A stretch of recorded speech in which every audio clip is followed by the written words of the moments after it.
Good morning. So today we're going to have a look at rational numbers and irrational numbers.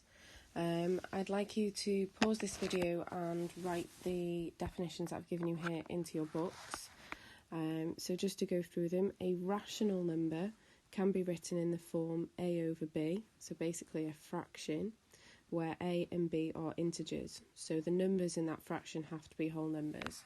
Generally, we know we can't have decimals and that inside fractions anyway. So an irrational number is quite literally the opposite or the converse.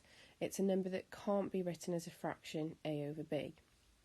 What I've not written here, but which usually goes along with irrational numbers, is that they tend to be decimals that kind of go on forever, but not always, as you'll see in the next little bit.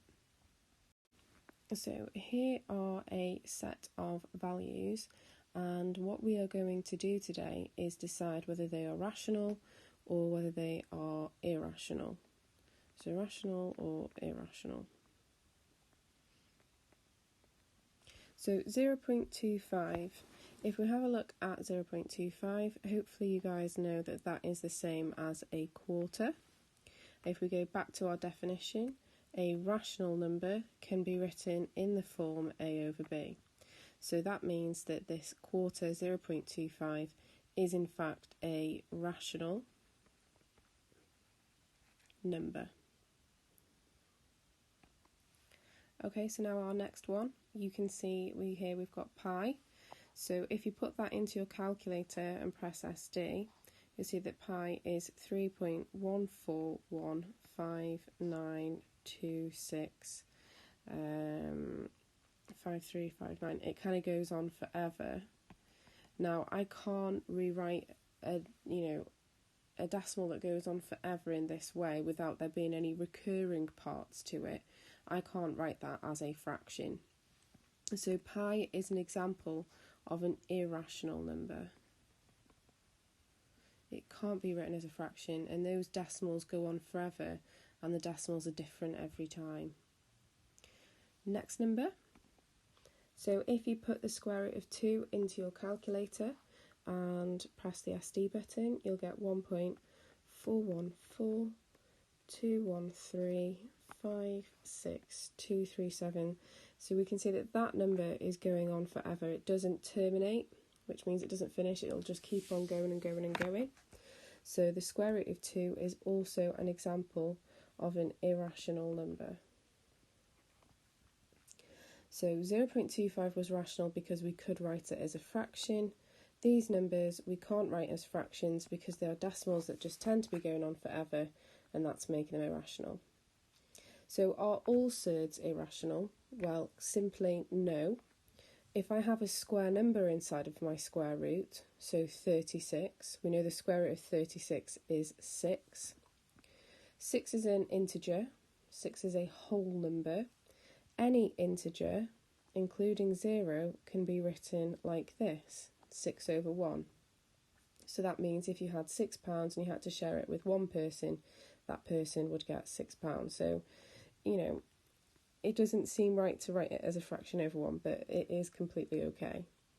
So any integer, any whole number, is a rational number.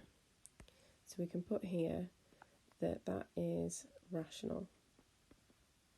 So just to reiterate, any integer, which means any whole number, is rational. Let's have a look at our last number. So 1.9 recurring. Now the temptation here, if we have a look at the examples above, okay, these are decimals that go on forever. So pi had this sort of ongoing decimal. The square root of 2 had this ongoing decimal, and that made those two both irrational numbers. And you'd be tempted to think that 1.9 recurring is irrational, but recall our previous lessons. Can we write this as a whole number? Not as a whole number, as a fraction. So if I say let x equal 1.9 recurring, so if I multiply that by 10, that is to get 10x, I'd have 19.9 recurring. If I have just x on its own, I would then have 1.9 recurring. Okay, so that goes on forever in both of those cases. If I subtract these, I will get 9x is equal to 18. So x, because obviously those two bits, when you subtract them, are going to sort of cancel out. So x is equal to 18 over 9. So whenever I have a decimal that has a recurring part to it, like this 1.9, the 0.9 there is the bit that's recurring, we can write them as a fraction. So that means a recurring decimal is in fact a rational number. Okay? You don't have to do this, so I'm going to just put this in a blue box. Anything in this blue box, you don't have to do it. Okay? You don't need to show that every time you're deciding if it's a rational or irrational number. I've just done that to explain to you why it is classed as a rational number, because it can be written as a fraction. But that doesn't mean you need to rewrite it as a fraction each time. So let's have a quick recap. Terminating decimals, and by terminating I mean a decimal that doesn't go on forever, like this 0.25, that can be written as a fraction, and so it makes it rational. Pi, which has a decimal that goes on and on and on and on and on, can't be written as a fraction, so is irrational. The square root of 2, and by extension the square root of any non-square number, so the square root of 3, the square root of 5, the square root of 6, the square root of 7, the square root of 8, then I'd skip to the square root of 10.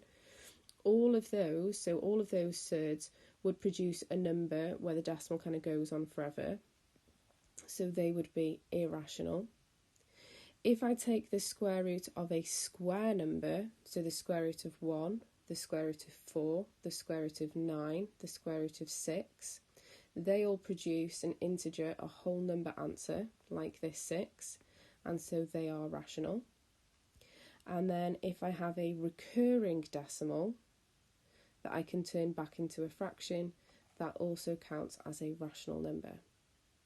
If you've got any questions, please don't hesitate to get in touch. Hope you guys are well.